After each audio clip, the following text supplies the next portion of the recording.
this video clip with Premier Danielle Smith laying out three circumstances that would cause her to use Alberta's Sovereignty Act to push back against Ottawa's energy plans.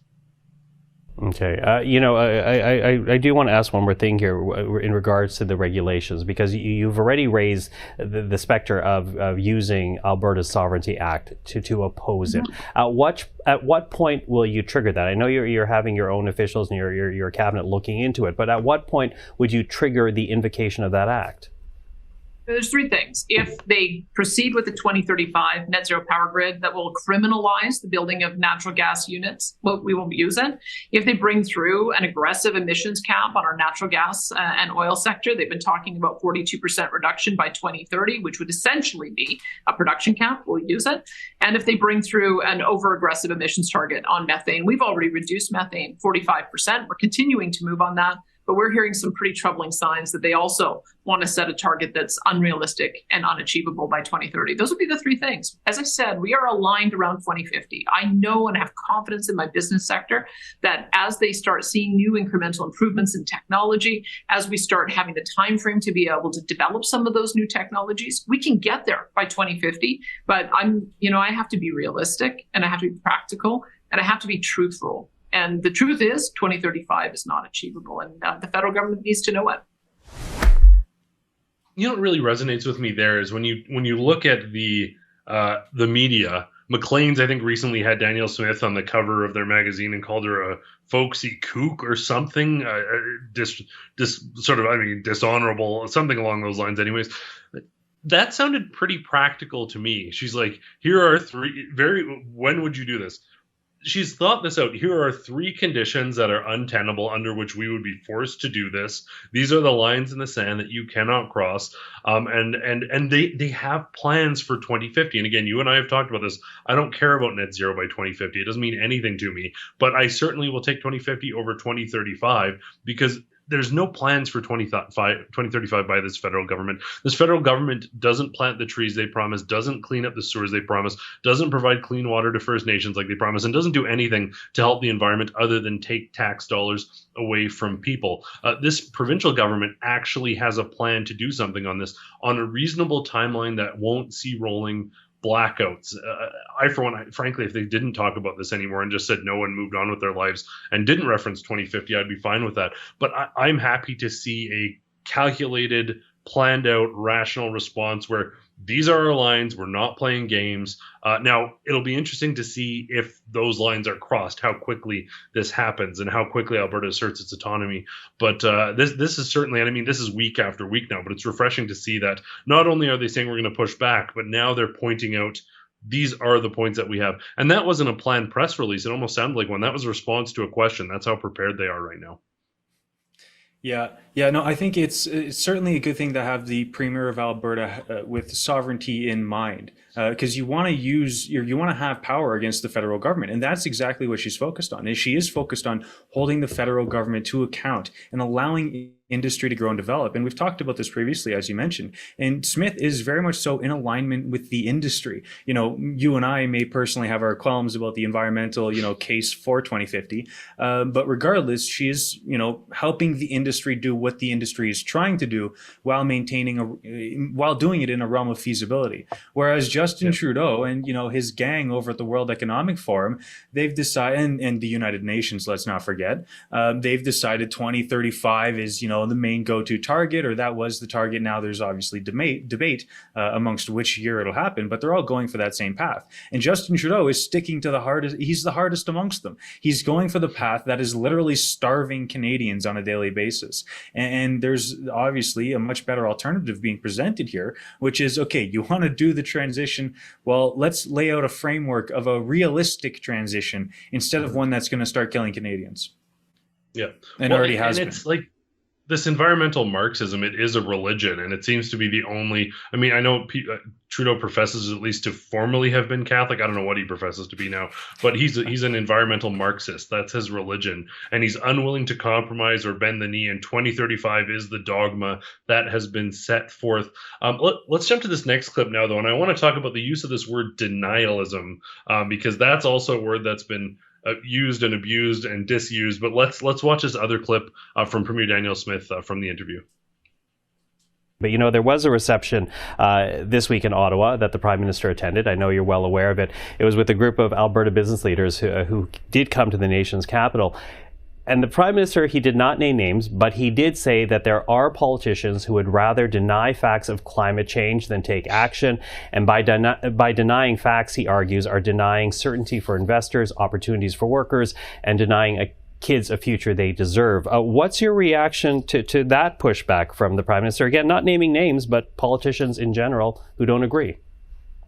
I'm not sure who he's talking about because he's not talking about me. I have said that we need to reduce emissions and get to carbon neutrality by 2050. I wish that the media would also report exactly what those business leaders told him time and time again in every meeting, that 2035 was not achievable in Alberta, would result in a lack of investment, lack of stability, and they're aligned with our target of 2050. Some think that they could even get there by 2045.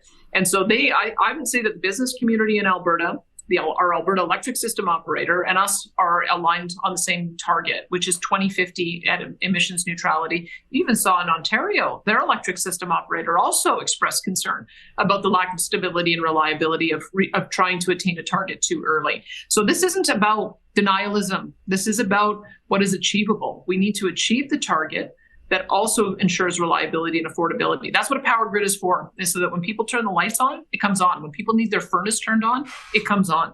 And it's our obligation as a province, which has the exclusive jurisdiction, that's what it says in the Constitution, exclusive jurisdiction to manage our power grid, to be very forceful in ensuring that we're protecting our consumers. And that's what I'm doing.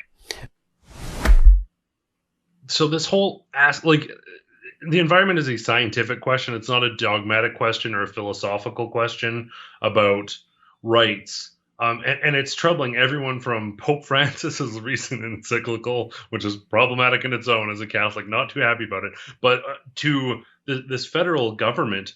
They use the term about very valid questions and looking at scientific evidence and asking questions. By the way, that is the scientific process.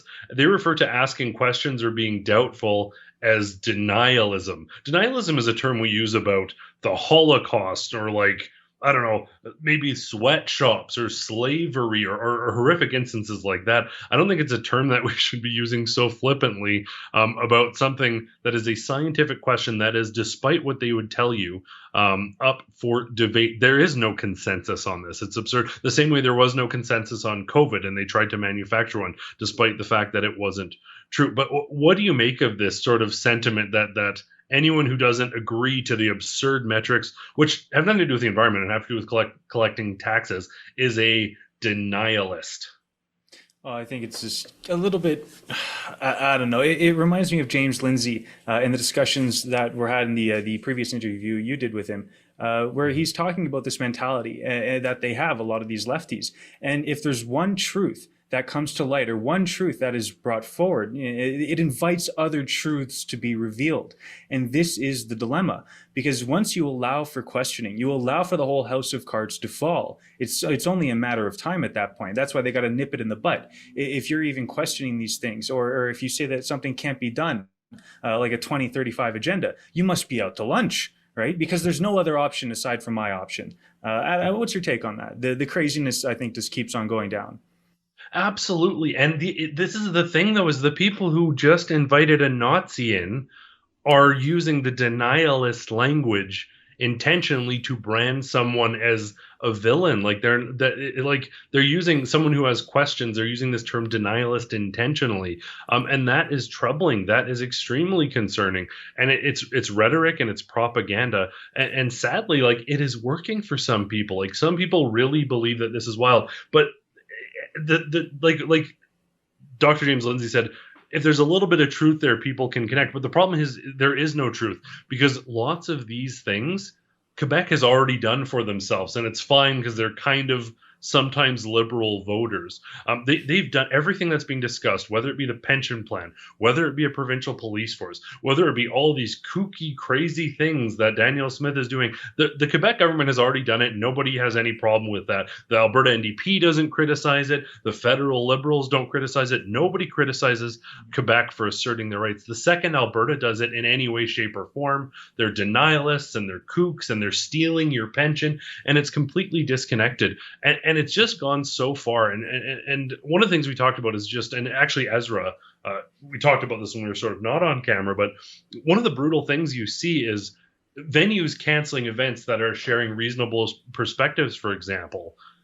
Once those people are just people who are running businesses. They're normal, down-to-earth people running businesses.